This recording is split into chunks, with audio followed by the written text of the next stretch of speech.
dumating na po tayo sa most holy days of our, we call it, year of the Lord. Di ba? Anno Domini. Holy Monday, Holy Tuesday, Holy Wednesday, Holy Thursday. Okay, it's Good Friday, Holy Saturday. Meron akong gustong igulat sa inyo.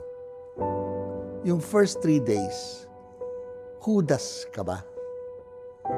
Yung last 3 days, o Jesus ka na? Yung first 3 days po natin, Monday, Tuesday, Wednesday, it's a very unholy gospel text. Maging si Judas nagko-complain, maging si Judas ay ibebenta si Jesus. Sa 3 araw na Holy Week na to, parang very prominent si Judas. At parang nagwawagi ang kasamaan. Pero yung next 3 days, si Jesus ang bubungad. In fact, Jesus takes the lead of Holy Thursday by washing the feet, by entering into that dialogue with the Father, into a final, yes, I will do it for you. And all of those beautiful actions of love, of Good Friday, and even the silence of Holy Saturday to prepare us for Easter. So, Judas ka ba means, you just pass this week without much feeling for what God meant it to be. Alam niyo what is meant to be? Ilapit tayo sa Diyos. Kaya, Jesus ka na ba? Kasi si Judas lumayo or inilayo niya kanyang sarili, napakalayo.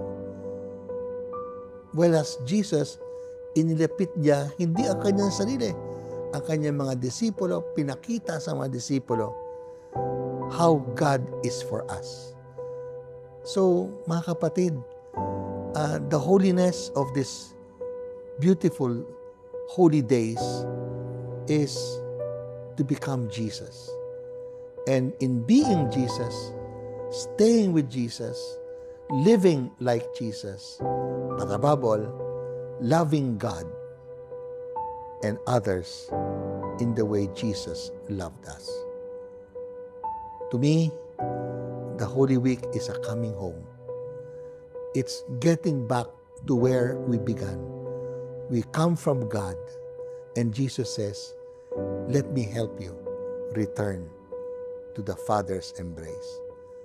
Ang sana ko po, ang aking wish and desire for you, we would feel we are in the embrace of God because of these holy days, and which means there's nothing to fear, there's nothing to worry about, but rather we put God at the center and we are home because we are with Him.